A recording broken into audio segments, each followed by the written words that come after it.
धर्म धंधा है, क्या बताएं बेटा तू अंधा है।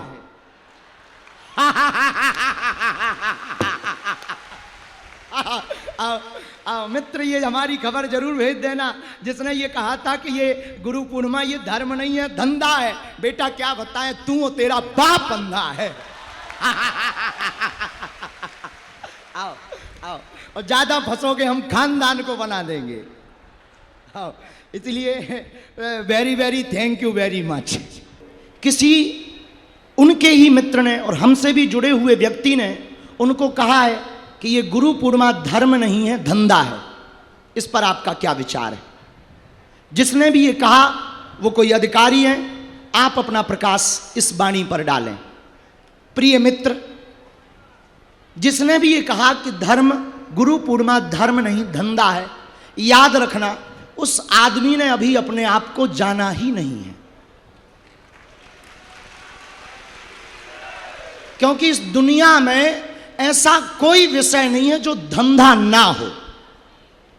इस दुनिया में खाना भी एक धंधा है, जीना भी एक धंधा है, सोना भी एक धंधा है, बिस्तर का अपना धंधा है और तुम्हारा अपना धंधा है।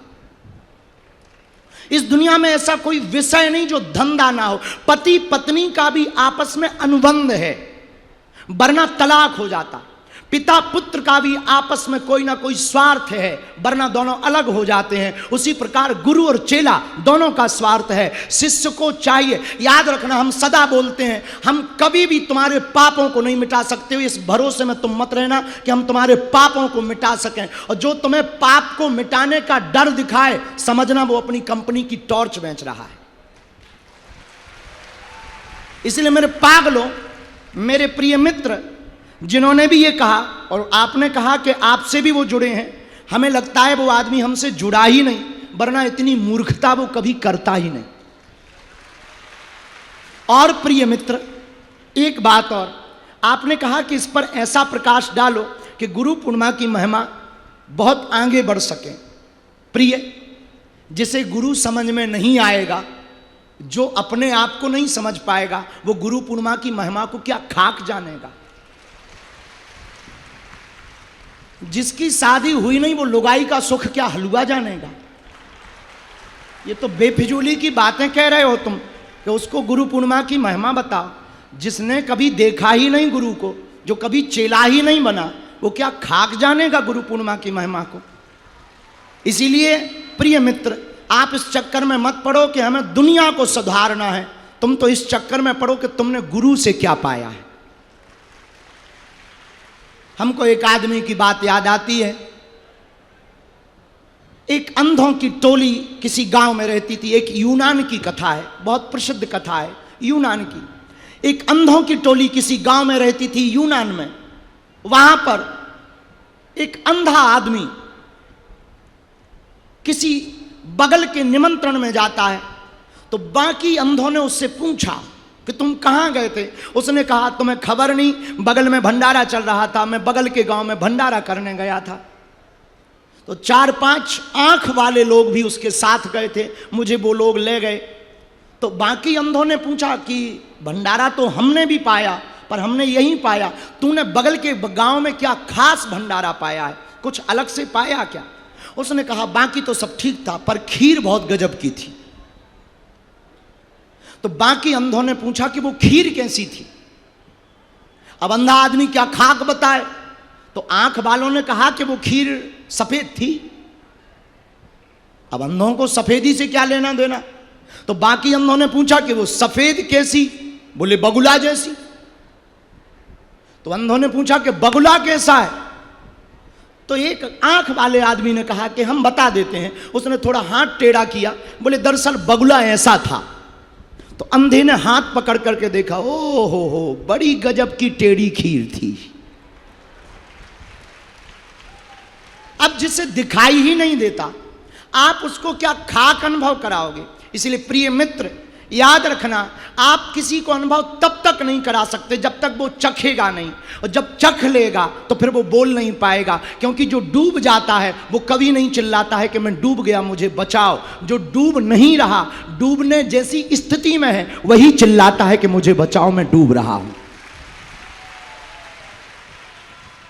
दूसरी बात, फिर आपने प्रश्न किया कि ऐसे अज्ञान से कैसे बाहर निकलें। अगर कोई व्यक्ति ऐसे अज्ञान में पड़ गया हो तो क्या उपाय है? दो रास्ते हैं। प्रिय मित्र, टीवी चैनल में 60 चैनल का एक रिसीवर चलता था बहुत पहले, जिसमें फ्री ऑफ डिस्क में 60 चैनल मिलते थे। उसमें जब भी आप रिमोट हाथ में लो तो दो रास्ते होते थे। या तो अगर आपको 0 तक जाना है और अगर आप 25 नंबर के चैनल पर हो तो एक रास्ता ये है कि एक एक करके आगे बढ़ाते जाओ, 26, 27, 28, जब 60 पर पहुंच जाओगे अपने आप 0 पर आ जाओगे। या दूसरा रास्ता ये है कि 25 से घटते क्रम में आओ, 24, 23, 22, 21, 20, 19, 18, 17, 16, 15, इस प्रकार आप फिर 0 पर आ सकते हैं। ऐसी अगर ऐसा किसी को रोग लग गया हो अज्ञान का, धर्म के धंधा का, मूर्खता का, ऐसे व्यक्ति को इस रिमोट से सीख लेना चाहिए। या तो उसे सबको नकार करके आगे बढ़ना चाहिए या फिर अपने आप को मिटाकर उसे शून्य की तरफ आ जाना चाहिए, तभी वो सत्य का अनुभव कर पाएगा। दूसरा प्रश्न आज का, गुरु की महिमा क्या है? ये किसी वेद प्रकाश जी ने प्रश्न भेजा है। आप बेंगलोर से हैं। आपने कहा है कि गुरु की महिमा क्या है? प्रिय, गुरु की महिमा इतनी है कि आप भोजन ले सकते हो, भोजन कमा सकते हो और खा भी सकते हो, पर जिस प्रकार पेट में पचाने के लिए अम्ल क्षार की जरूरत है, वैसे ही जिंदगी में मुस्कुराने के लिए गुरु की जरूरत है। तो गुरु की महिमा बहुत सरल है और बहुत छोटी भी है और बहुत बड़ी भी है, पर याद रहे हमें गुरु को पकड़ के नहीं रह जाना, गुरु के चरणों को नहीं पकड़ना है, गुरु के वक्तव्य को पकड़ करके आगे बढ़ना है। इसीलिए हमने बहुत पहले किसी को कहा था कि शिष्य वही श्रेष्ठ है जो वक्ता को ना पकड़कर वक्ता के वक्तव्य को पकड़ ले। उसी प्रकार शिष्य वही महान है जो गुरु को ना पकड़कर गुरु की आज्ञा को पकड़ ले, गुरु की बात। और हम तुमसे तो प्रार्थना करेंगे, हमसे जुड़े हुए जितने लोग हैं, तुम इस भरोसे में मत रहना कि हम तुमको बैतरणी नदी पार करा देंगे या स्वर्ग पहुंचा देंगे। इस चक्कर में तुम हमारी दीक्षा मत लेना। और भी भारत में गुरु हैं, उनके चरणों में तुम जा सकते हो और हमारे चेला सदा स्वतंत्र हैं। हम आपको ना बैतरणी नदी पार करा सकते, न स्वर्ग पहुंचा सकते। हम आपको माला दे सकते हैं और बैतरणी नदी पार करने के लिए खुद तुम नाव बना सकते हो, और स्वर्ग मरने के बाद नहीं, जीते जी अपनी जिंदगी को तुम स्वर्ग बना सकते हो। इसलिए बेंगलुरु वाले भाई साहब, आपको गुरु की महिमा को जानना है तो आप पहले चेला बने। तीसरा और अंतिम प्रश्न, गुरु कैसे खोजें? वाह, अगर चेले ही गुरु को खोजने लगे तो फिर तो कल्याण हो गया। जब चेला ही गुरु को खोजेगा तो गुरु का तो काम ही खत्म हो गया।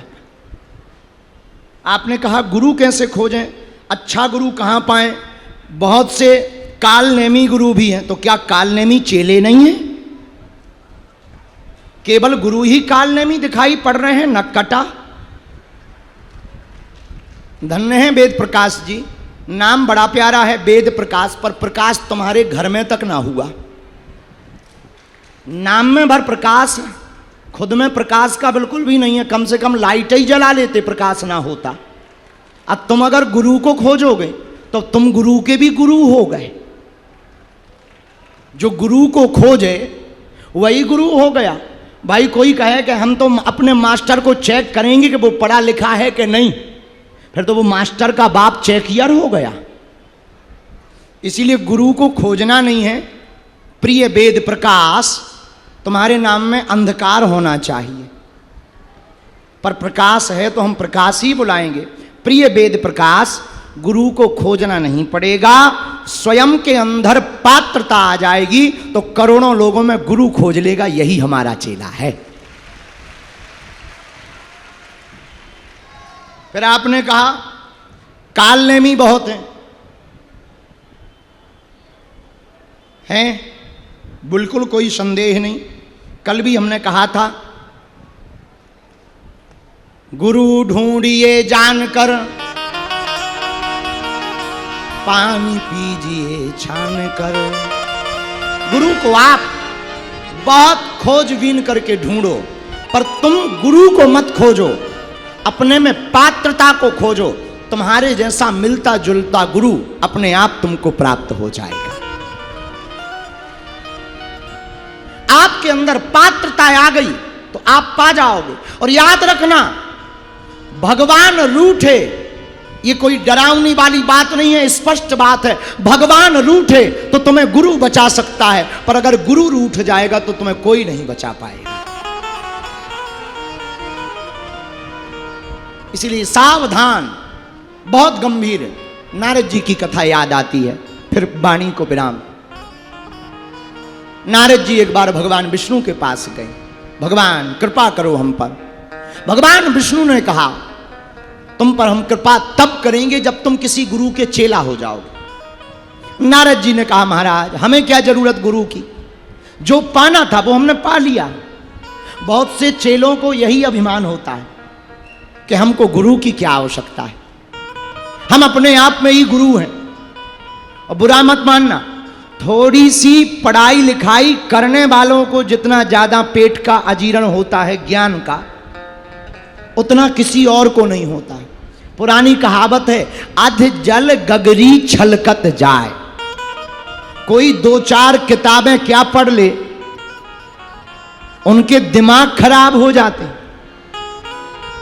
थोड़ी सी भक्ति क्या कर लें, दूसरों को समझते हैं माटी कूड़ा। थोड़ा सा हनुमान चालीसा दो चार दिन पढ़ लें, कोई पंडित जी दिखे हैं, अरे ठीक है, हम भी कम थोड़ी हैं, रोज 2 पाठ करते हैं, ठटरी के बरे नक कटा। ऐसे ही कुछ थोड़ा मोड़ा पढ़ने वालों के भी दिमाग खराब हो जाते। वो थोड़ी सी किताब क्या पढ़ लें, उन्हें लगता है आई एम बॉस। अच्छा, बल्कि दुनिया में कोई ज्ञानी है नहीं, कोई ज्ञानी नहीं है। जितने ज्ञानी हैं अंत में वो भी यही समझते हैं कि अभी हमारा ज्ञान पूरा नहीं है, ब्रह्म के अलावा कोई पूरा हो भी नहीं सका। इसीलिए नारद जी से भगवान विष्णु ने कहा कि नहीं नहीं नहीं, तुम्हें गुरु तो खोजना पड़ेगा। ओहो हो महाराज, अब हम अपने लेवल का गुरु कौन देखें। और कई लोगों को यह भी बड़ी टेंशन है, कई चेले अपने लेवल का गुरु खोजते हैं, उनको चाहिए अपने लेवल का। साधारण कोई मंदिर में बैठा, अरे ये तो ऐसा ही है, बड़ा भौकाल हो, भारी बड़ा जैसा हमारा टेंट है ऐसा टेंट लगा हो, 20-25 गार्ड खड़े हों, 40-50 गाड़ियां हो गए, 4-5 मंत्री हाथ जोड़े हो गए, भले ही गुरुजी हलवा ना जानते हो। जय हो गुरुजी, जय हो गुरुजी। और वास्तविक और सच्चा अच्छा गुरु भले ही बेचारा झोपड़ी में बैठा, अरे ऐसा ही है, ठटरी के बारे। ये बड़े लोगों को बड़ी दिक्कत है अपने लेवल का गुरु खोजने में। तो नारद जी को दिक्कत हुई, भगवान हम किसको गुरु बनाएं। नारद जी बोले, भगवान विष्णु बोले, नारद जी कल जो तुमको सबसे पहले मिले वही तुम्हारा गुरु है। नारद जी बोले, जय हो। सुबह नारद जी उठे सोकर और जैसे ही बाहर निकले मछली पकड़ने वाला मछुआरा मिल गया। नारद जी का दिमाग खराब। नारद जी बोले, गुरु जी।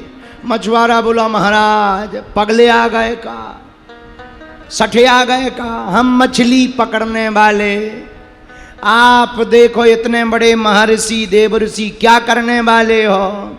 अरे नहीं नहीं नहीं, आप ऐसा मत कहो, अब भगवान की आज्ञा है। बोले, हमारा भी मन नहीं मान रहा कि तुम्हें गुरु कहें, लेकिन क्या, कई लोगों को शर्म आती है। हमारे 3-4 बड़े लेवल के चेला हैं, वो सबके सामने प्रणाम नहीं करते हमें। हमने अंदाजा लगाया, कई 3-4 हमारे ऐसे चेला हैं बड़े, वो हमें कभी भी सबके सामने प्रणाम नहीं करते, अकेले में दंडवत करते। और हमारे एक चेला ने हमसे पूछा कि गुरुजी सब लोगों के सामने तो ये हाथ जोड़ते हैं, अकेले में दंडवत करते हैं, क्या राज है। हम कहा, इनको ये दिक्कत है कि दुनिया ये ना समझे कि ये भी गुरुजी के चरणों में नतमस्तक हैं। हमने कहा, इनको भी पेट का अजीर्ण है, इनका भी पेट ही खराब है। बोलो सीताराम। एक और चेला था, अभी भी है, वो आता था तो 4 बजे सुबह आता था रोज। लोग हमसे बोले 4 बजे सुबह बड़ी श्रद्धा है। हम की श्रद्धा नहीं है, ये दिन में प्रणाम करने में अचकचाता है तो 4 बजे करके चला जाता है। ऐसे भी चले। तो नारद जी बोले हमें भी संदेह हो रहा, पर क्या बताएं, अब आप गुरु जी हो, प्रणाम प्रणाम। मछुआरा ने भी कहा जब नहीं मान रहे तो चेले खुश रहो। पर नारद जी के मन में गुरु के प्रति अश्रद्धा उत्पन्न हो गई। तो भगवान विष्णु ने श्राप दे दिया, जाओ तुम 84 लाख योनियों में घूमो, विचरण करो और तुम्हें जीव बनना पड़ेगा, तभी तुम्हारा गुरु अपराध मुक्त होगा। नारद जी रोने लगे। देव ऋषि नारद और गुरु के लिए मन में अश्रद्धा उत्पन्न होने के कारण श्राप मिल गया।